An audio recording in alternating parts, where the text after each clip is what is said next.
आज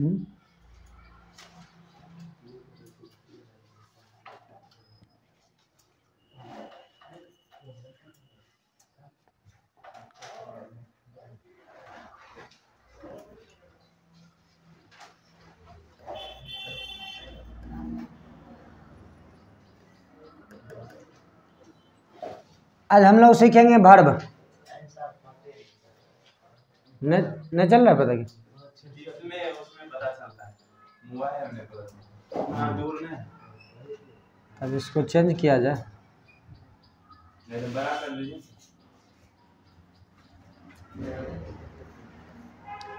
आज चलेगा वर्ब, ठीक है। वर्ब क्या होता है? वर्ब मीन्स क्या होता है? क्रिया। जिस शब्द से किसी काम के करने या होने का बोध होता है, जिस शब्द से किसी काम के करने या होने का बोध होता है, उस शब्द को हम क्या कहते हैं? क्रिया कहते हैं। जैसे खाना पीना, हंसना रोना। विज्ञान पढ़ना को क्रिया नहीं मानता, जानते हैं कि नहीं? पढ़ना जो है, पढ़ना को विज्ञान क्रिया नहीं मानता। विज्ञान क्रिया उसको मानता है जिसमें कुछ स्थिति परिवर्तन हो। काम उसको मानता है जिसमें कुछ परिवर्तन हो। अगर मान लेते हैं वो बक्सा उठा रहे हैं और बक्सा उठाने के क्रम में वह बक्सा हमसे नहीं उठा तो काम नहीं हुआ विज्ञान के हिसाब से। लेकिन यहाँ इंग्लिश ग्रामर के अनुसार रीड पढ़ना भी है, वो भी एक क्रिया है, वर्ब है। समझ रहे हैं कि नहीं? हाँ, उसमें अगर स्थिति परिवर्तन नहीं हुआ तो वह काम नहीं माना जाएगा, वह काम नहीं माना जाए। लेकिन इंग्लिश ग्रामर कह रहा है कि यदि आप पढ़ते भी हैं तो पढ़ना भी एक क्रिया है, सोचते हैं तो भी एक क्रिया है, थिंक भी एक वर्ब होता है। समझ रहे हैं? तो आज हम लोग वही वर्ब पढ़ेंगे कि जिस शब्द से किसी काम के करने या होने का पता चलता है उसको हम क्या कहते हैं? क्रिया कहते हैं। क्या कहते हैं? क्रिया कहते हैं। उसी को इंग्लिश में लिखा जाएगा the verb is a word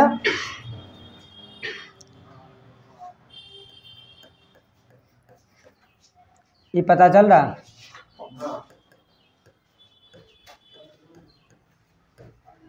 A verb is a word which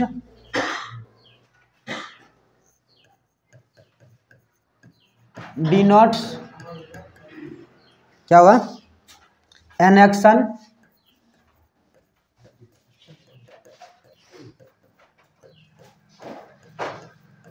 possession,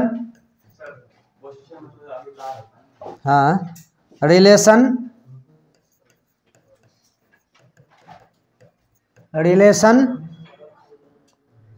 और a state of being।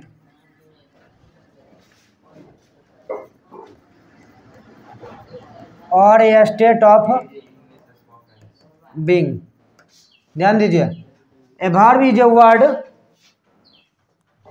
Definition पर ध्यान दीजिए। a verb is a word which denotes an action, action मतलब कार्य, एक्शन मतलब कार्य, पोसेशन अधिकार, रिलेशन संबंध, और ए स्टेट ऑफ बीइंग किसी वस्तु की अवस्था, कोई चीज़ की अवस्था जब दर्शाती है तो उसको हम वर्ब कहते हैं। क्या कहते हैं? वर्ब कहते हैं। वर्ब एक ऐसा शब्द है जो कि एक कार्य, अधिकार, संबंध और अवस्था को दर्शाती है। वर्ब एक ऐसा वर्ड है, वर्ब एक ऐसा शब्द है जो एक कार्य को दर्शाती है, अधिकार को दर्शाती है, या फिर संबंध को दर्शाती है और उसके अवस्था को भी दर्शाती है। जैसे एग्जाम्पल के लिए लाफ,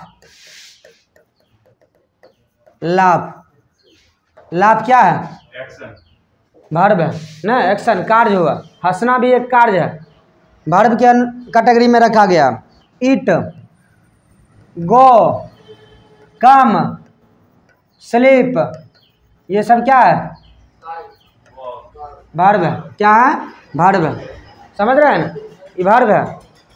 अब वर्ब का भी 5 गो रूप होता है, सब जगह जाता है तो एक के रूप में नहीं जाता है।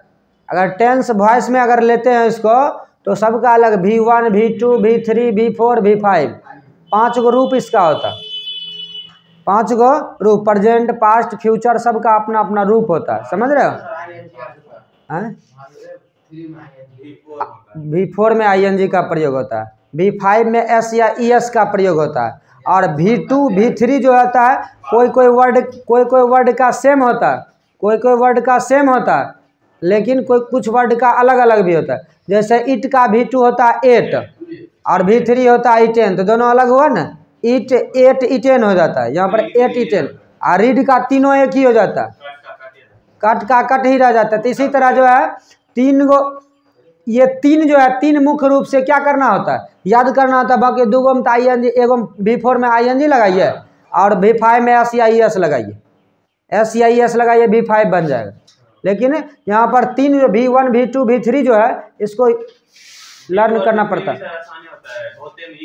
हाँ बहुत, तो वही भी देखिएगा तब तो जो है इसका ये चीज़ बनता है, ये चीज़ दिमाग में रहने पर ना। लेकिन इतना है कि सब उसमें इसी तरह एक ही तरह रहता है, उसमें ये चीज़ देखना पड़ेगा, गौर करना पड़ेगा, ऑब्जर्व करना पड़ेगा किसमें क्या होता है। यानी कि अब जैसे वर्क है तो वर्क का वर्कड होता है, और यहीं पर रीड देखिए तो रीड रेड रेड ना, read red read, read red read, read red read, यानी कि इसमें तीनों लिखा था RED, लेकिन पढ़ा जाता है अलग। कट पढ़ते थे, कट कट कट, उसमें तीनों पढ़ लो जाता है सीधे वही चीज़। ये चीज़ थोड़ा देखने ऑब्जर्व करने का चीज़ है, एक बार देख लीजिएगा तो उसके बाद पता चलेगा कि किस में चेंज होता है, कौन चेंज नहीं होता है। जैसे कि एराइज होता है, एराइज एरोज एराइजेन ना, एराइज एरोज एराइजेन, ये इसका अलग हो गया, इसमें दूसरा भी अलग हो गया, तीसरा भी अलग हो गया, दोनों अलग हो गया है, पहला भी अलग हो गया। पहला तो हो गया V1 तो है ही है, लेकिन एराइज एरोज एराइजेन, इसमें दूसरा दोसर है, तेसर का तेसर है। ये थोड़ा ऑब्जर्व करने की चीज़ है, सीखने की चीज़ है, याद करने की चीज़ है, ठीक ना। तो ये देखिए ये laugh it go come slip जो होता है ये क्या होता है, वर्ब होता है। क्या होता है, वर्ब होता है। और वर्ब भी दो प्रकार के होते हैं, वर्ब एक मुख्य क्रिया, एक सहायक क्रिया, हेल्पिंग वर्ब और मेन वर्ब। पहला मेन वर्ब, दूसरा हेल्पिंग वर्ब। इसका दो गो पार्ट्स है, काइंड्स है, काइंड, इसको क्या कहेंगे, काइंड। जैसे कि मेन वर्ब, एक हो जाता है हेल्पिंग वर्ब,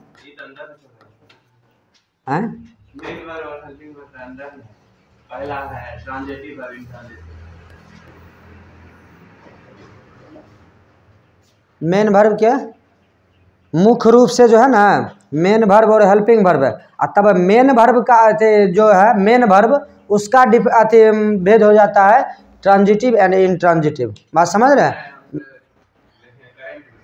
क्या था, मतलब है पहला है इनफिनाइट, फिर है अनफिनाइट, उसके बाद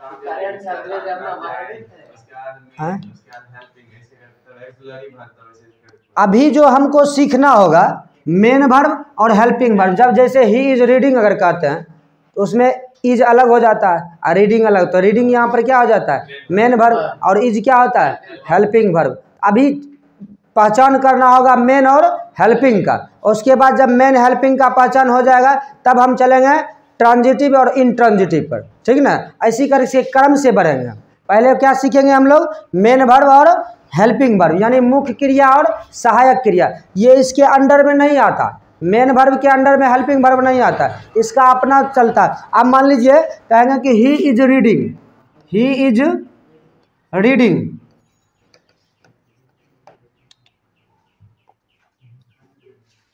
ही इज रीडिंग, इसमें देखिए इज भी वर्ब है और रीडिंग भी वर्ब, ठीक ना। तो दोनों में क्या अंतर है, तो इसकी सहायता ये करता, रीड की सहायता ये कर रहा, इसलिए ये क्या हो गया, हेल्पिंग वर्ब हो गया, और ये क्या हो गया, मेन वर्ब हो गया। समझ में आया, हेल्पिंग वर्ब मेन वर्ब समझ। जब मुख्य क्रिया की सहायता करने के लिए कोई क्रिया आती है तो इज आर एम ये सब जो होता है ये क्या होता है, हेल्पिंग वर्ब होता है। अगर कोई आगे कोई वर्ड आ गया, आगे कोई वर्ब आ गया तब, ठीक ना। नहीं तो जैसे कि आप मान लिया जाए कि रहेगा this is a boy, this is a boy, इसमें देखिए इसमें केवल इज ही एक वर्ड है जो वर्ब है, तब इसमें इज हेल्पिंग नहीं होगा, तब ये क्या हो जाएगा, मेन हो जाएगा। जब वाक्य में केवल एक वर्ब आता है, जब वाक्य में केवल एक वर्ब आता है तो अपने आप में मुखिया बन जाएगा। वो अपने आप में कह देगा कि हम सबसे होशियार हैं, हम ही से मुखिया है। बात समझ रहे हैं? तो यहाँ पर इज क्या हो जाएगा? इज क्या होगा? मेन वर्ब होगा। इज क्या हो जाएगा? Main verb. जब वाक्य में केवल एक वर्ब आएगी, जब वाक्य में केवल एक वर्ब आती है तो उसको हम क्या कहेंगे? मेन वर्ब कहेंगे। क्या कहेंगे? Main verb. अगर दो वाक्य में अगर दो वर्ब आती है या दो से अधिक आती है तो लास्ट में जो वर्ब है, लास्ट में जो वर्ब है उसको मेन वर्ब मानेंगे, बाकी सब इधर का क्या हो जाएगा? हेल्पिंग वर्ब हो जाएगा। समझ में आया कि नहीं? जैसे कि अब कहेंगे he has been reading,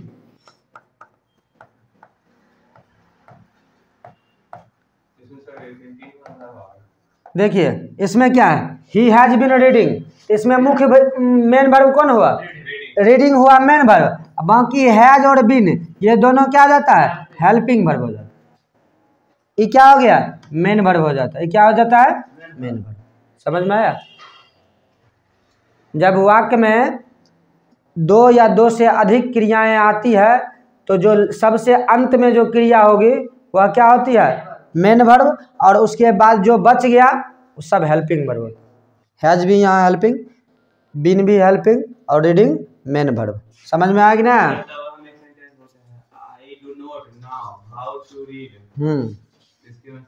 I do not know how to read, इसमें कौन सी कहा जाता है? इसमें मेन वर्ब हो गया कौन चीज? ये नो, नाउ। कारण क्या है? सुनिए न, हाँ तो उसमें अलग हो जाता है, दोनों वाक्य अलग हो जाता है। इसमें बीच में वो प्रोनाउन घुस करके दोनों वाक्य का संबंध स्थापित कर देता है। लेकिन अगर शुद्ध तौर पर देखा जाए, उसको अलग किया जाए तो उसमें क्या हो जाता है? अलग अलग दोनों वाक्य। मैं जानता हूँ कि अंग्रेजी कैसे पढ़ा जाता है या कैसे पढ़ा जाता है। इसमें क्या है कि दो गो वाक्य आ रहा, दो वाक्य में इसमें काम कौन हो रहा है? दो वाक्य हो रहा है तो इसमें मुख्य काम कौन हो रहा है? जानने का काम हो रहा है। कौन सी काम हो रहा है? जानने का काम। इसमें क्या ना हो जाएगा? कौन वर्ब? Main verb. समझ गए? कौन वर्ब? Main verb. जो काम उसमें मुख्य हो रहा है। अब देखिए अभी आपने कहा जो सर ये तो रीड लास्ट में आया, रीड लास्ट में आया, लेकिन वो दूसरा सेंटेंस का वाक्य हो जाएगा। हालांकि जोड़ देते हैं बीच में, हाव लगा करके जोड़ देते हैं, लेकिन वो आ जाता है दूसरे सेंटेंस में। इसलिए क्या होगा? अलग, अगर उसका मीनिंग करके देखा जाए तो क्या होता है? वो एक अलग वाक्य बनता है ना। इसलिए यहाँ पर मुख्य काम हो रहा है, जानने का काम हो रहा है। मुख्य काम क्या हो रहा है? जानने का काम हो रहा है। इसलिए नाउ क्या हो जाता है? मेन वर्ब हो जाएगा। कौन वर्ब होगा? बाकी सब उसमें जो बच जाएगा वो क्या हो जाएगा? हेल्पिंग वर्ब हो जाएगा।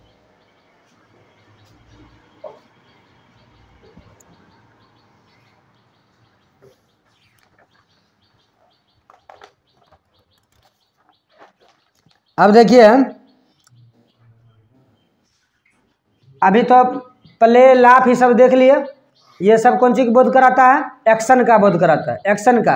अब देख लेते हैं हम रिलेशन और पोसेशन का बोध कौन कौन करा रहा है। आई हैव ए कार, जैसे हैव हो गया, आई हैव ए कार, इसमें हैव तो है, कौन चीज है? वर्ब है। हैव क्या है? वर्ब है। कौन वर्ब है? मेन वर्ब है, चूंकि एक ही वर्ब है इसमें।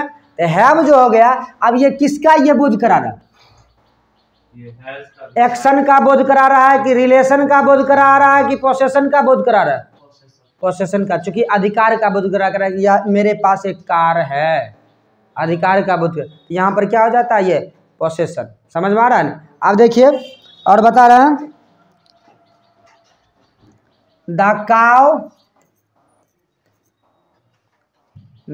Cow has two eyes, the cow has two eyes. इसमें कौन सा वर्ब है? वर्ब वर्ड कौन है इसमें? हैज है। हैज कौन सी है? कौन वर्ब हुआ?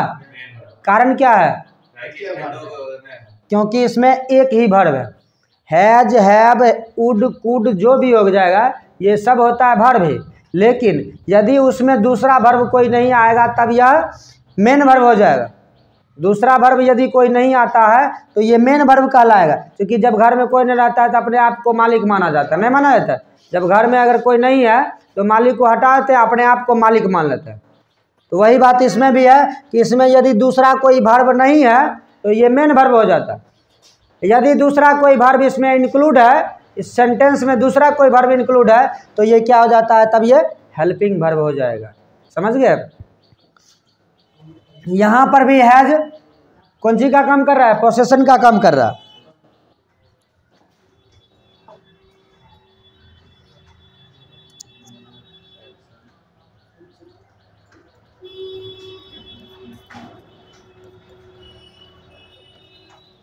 The poor man has no money. The poor man has no money. गरीब व्यक्तियों के पास पैसे नहीं होते हैं। गरीब व्यक्तियों के पास पैसे नहीं होते हैं, तो इसमें क्या हो जाएगा, कौन सा वर्ब होगा इसमें, हैज होता है। कौन वर्ब होगा इसमें, हैज होगा। कौन हैज कौन सा वर्ब हो जाता है, मेन वर्ब हो जाएगा। कारण क्या है, कोई दूसरा वर्ब नहीं है, ये खुद को अपने आप को मालिक साबित कर रहा है ना रे, तो क्या हो जाएगा, ये मेन वर्ब हो जाएगा। कौन वर्ब होगा, मेन वर्ब। ठीक ना। अब हम मेन वर्ब का डिफिनेशन लिखेंगे।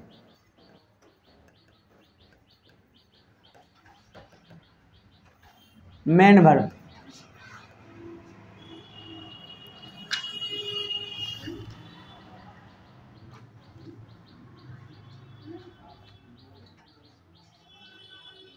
The verb used alone or together.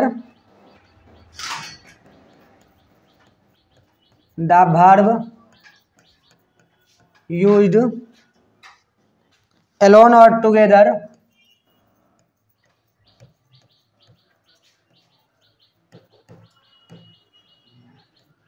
alone or together with helping verbs are called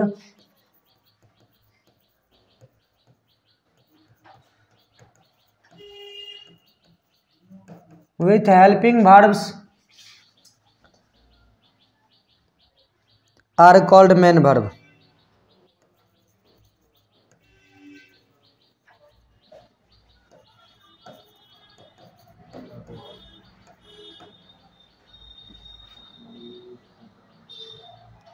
are called main verbs. इसका मीनिंग समझिए, द वर्ब यूज्ड एलोन, जो वर्ब अकेला यूज किया जाता है या हेल्पिंग वर्ब के साथ यूज किया जाता है, ऐसे वर्ब को क्या कहते हैं, मेन वर्ब कहते हैं। या तो अकेला यूज होगा तब मेन वर्ब हो जाएगा, या हेल्पिंग वर्ब के साथ यूज किया जाता है उसको मेन वर्ब कहते हैं। अब हेल्पिंग वर्ब क्या होता है, तो हेल्पिंग वर्ब में आपको आ जाएगा is, are, am, should, could, ये सब जो होता है, ये सब क्या होता है, हेल्पिंग वर्ब होता है। ये सहायता करता है। यदि किस समय, तो जब कोई वर्ब दूसरा वर्ब उसमें नहीं हो, जब दूसरा वर्ब नहीं होगा तब हेल्पिंग वर्ब जो है, तब वह हेल्पिंग वर्ब मतलब मेन वर्ब कहलाएगा। हेल्पिंग वर्ब तब क्या कहला जाएगा, मेन वर्ब, जब उसमें कोई दूसरा वर्ब नहीं है तब। इसमें जैसे एग्जाम्पल के लिए हम बता रहे हैं, एग्जाम्पल के लिए ही रीड्स, इसमें देखिए एक एक वर्ब, कौन वर्ब है, एक ही कौन वर्ब है, रीड्स। रीड्स क्या कौन सा वर्ब हो जाएगा, रीड्स हो जाएगा मेन वर्ब, एम भी मेन वर्ब। रीड्स क्या हो जाएगा, मेन वर्ब। अब जैसे कि ही is reading, he is reading, अब देखिए वर्ब इसमें है इज और रीडिंग दोनों, इज और रीडिंग दोनों वर्ब है, लेकिन मुख्य कौन है इसमें, हेल्पिंग। ये हेल्पिंग, इसका हेल्प कर रहा है, रीडिंग का हेल्प कर रहा है इज, इसलिए इज हो गया हेल्पिंग वर्ब, और रीडिंग क्या हो गया, रीडिंग हो गया मेन वर्ब, और इज हो गया हेल्पिंग वर्ब। अभी हम हेल्पिंग नहीं लिखा है, अभी मेन लिखा है। He will do it, he will do it. अब देखिए इसमें विल और डू दोनों वर्ब है, लेकिन डू का हेल्प कर रहा है कौन, विल, इसलिए विल क्या हो जाएगा, विल कौन, हेल्पिंग होगा। डू क्या हो जाएगा, मेन वर्ब होगा। डू क्या हो जाएगा, मेन वर्ब। तो डू को घेरेंगे और नीचे हम लिख देंगे एम भी। एग्जाम्पल लिख लीजिए मेन वर्ब का,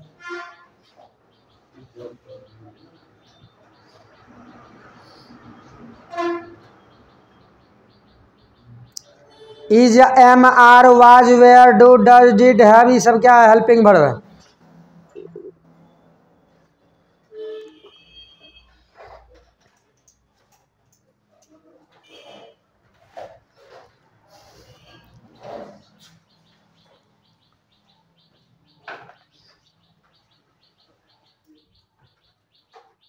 अब चलेंगे हेल्पिंग वर्ब पर।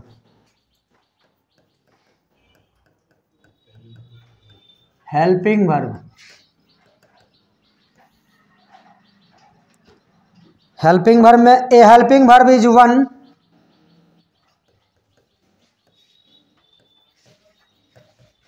ए helping verb is one which helps, one which helps the main verb to, the main verb to form a tense voice mood it is.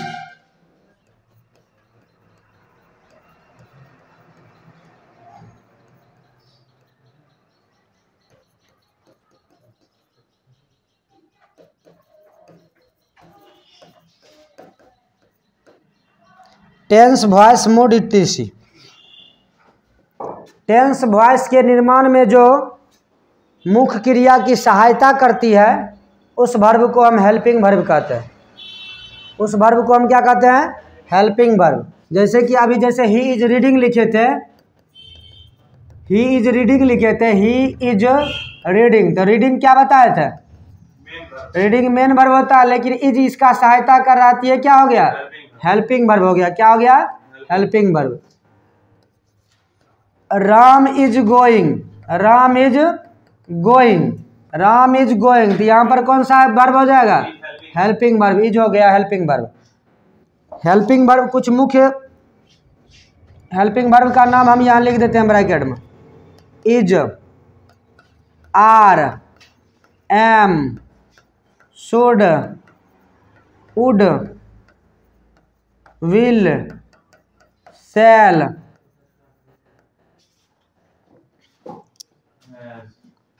Has, have, had, has, have, had, do, does, do, does, did,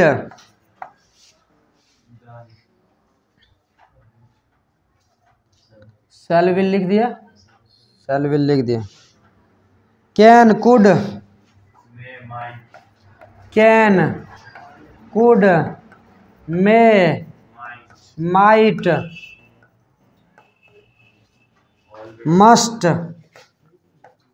must, ought,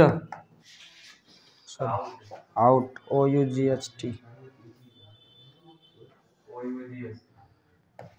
out, should लिख दिया है, should would हो गया। Need, dare, need, dare, used to, ought to, ये सब आपका helping verb हो जाता है। अगर वाक्य में अन्य कोई वर्ब नहीं रहे तब, यदि कोई दूसरा वर्ब आ जाता है तब वह अगला वर्ब जो हो जाएगा मेन वर्ब हो जाएगा, ये तब हेल्पिंग में आ जाता है। हाँ, दोनों में काम करता है, मेन भी बन जाता है और हेल्पिंग भी बन जाता है, ठीक ना। जब वाक्य में अगर दूसरा कोई verb, he is a boy, he is a boy, इसमें इज क्या हो जाएगा? मेन वर्ब हो जाए, क्योंकि उसमें क्या है कि इज है वर्ब ना।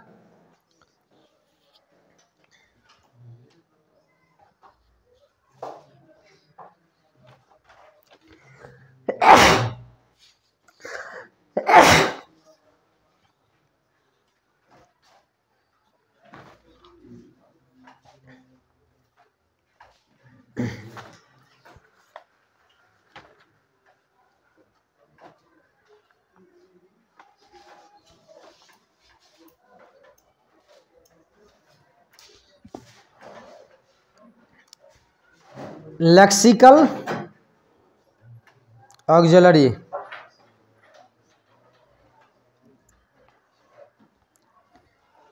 जो हेल्पिंग वर्ब होते हैं उसको ऑक्सिलरी वर्ब्स कहते हैं। उसका कोई अर्थ अपना नहीं होता है। कम, रीड, ये सब का, रन, ये सब का अपना अपना अर्थ होता है। लेकिन जब इज, आर, एम, इसका कोई अर्थ अपना नहीं होता। Is, are, am, should, would,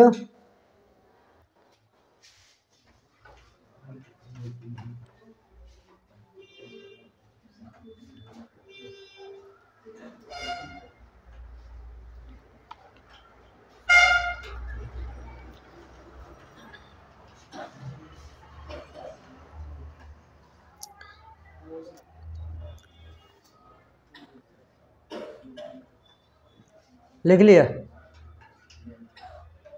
वो आपका हो गया लिखा हुआ? लिखा हुआ होगा इसमें? हाँ होगा। कौन सी छोटा हुआ क्या? 22 को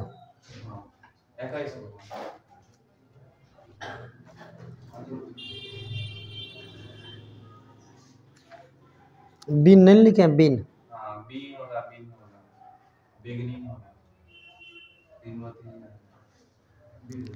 बीन नहीं लिखे हैं।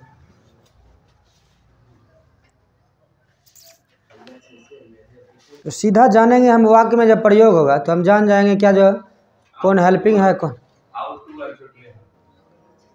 आउट तो लिखे, आउट टू नहीं लिखे ना। अच्छा ठीक है, वो सब देख लीजिएगा अपना, ठीक है ना। मिटाएं इसको, आए इरेज करा हुआ आए। हाँ, पिक आउट द वर्ब्स। अब बताना है आप लोगों को ये सेंटेंस में कौन सा वर्ब प्रयोग किया गया। सेंटेंस में कौन सा वर्ब प्रयोग किया गया अभी बताइएगा। ही रीड्स, ही रीड्स, इसमें कौन सा वर्ब है? रीड्स। कौन वर्ब हुआ? Main verb. रीड्स कौन हो गया? Main verb. फटाफट बताइएगा। दूसरा, he is reading, he is reading, इसमें इज क्या होगा? Helping verb. रीडिंग क्या होगा? Main verb. समझ में आ रहा है? Are you a doctor, are you a doctor, are a doctor, तीनों हुआ वर्ब है। इसमें केवल एगो आर है इसमें वर्ब। यू तो प्रोनाउन है, ए आर्टिकल है, डॉक्टर नाउन है, वर्ब कहाँ से है? आर इसमें हुआ वर्ब। कौन वर्ब? Main verb. चूंकि एक ही वर्ब है तो ये क्या हो गया? ये मेन वर्ब हो गया। कौन वर्ब? Main verb. अगला है आर यू कमिंग टुडे। बताइए, are you coming today, are you coming today. तो इसमें कम मतलब हुआ आना, एगो कमिंग हो गया वर्ब, एगो आर हो गया वर्ब। आर यहाँ पर कौन सा वर्ब हो गया? Helping verb. कमिंग क्या हो गया? मेन वर्ब हो गया। What could be done, what could be done, इसमें कौन सा होगा? डन हो गया। कौन चीज? डन कौन चीज होगा? Main verb. डन कौन चीज होगा? Main verb. कुड क्या होगा? Helping verb. He does not know, he does not know मतलब does not, does not, does not, does not, does हो जाएगा इसमें कौन चीज? Helping verb. डज क्या होगा? Helping verb. Know, know main verb. वह नहीं जानता, he does not know. She had been sleeping, she had been sleeping. तो हैड और बीन, हैड और बीन क्या? Helping verb. और रीडिंग क्या? स्लीपिंग क्या? Main verb. He had been a dancer, he had been a dancer, had been कौन चीज? Had और बीन कौन चीज? Had been, had been, had यहाँ हो जाता है हेल्पिंग और बीन हो जाएगा मेन, क्योंकि लास्ट में आता है। और किस कौन सी बनने का बोध हो रहा है? He had been a doctor. तो बीन हो गया यहाँ पर मेन और हेड हो गया कौन चीज? Helping. She had no money, she had no money, इसमें तो क्यों वर्ब है? कौन? हेड। हेड कौन वर्ब हुआ? Main verb. एक्सरसाइज 13 में ये चीज़ दिया हुआ है, ये 20 को इसमें सेंटेंस दिया हुआ है, इसी में से मेन और हेल्पिंग को चुनना, बना करके देखिएगा, कौन नहीं बनता उसके बाद पूछिएगा, तब हम आगे चलेंगे। फटाक से पहुंचाते हैं कहाँ पर, अथी पर, ठीक है ना,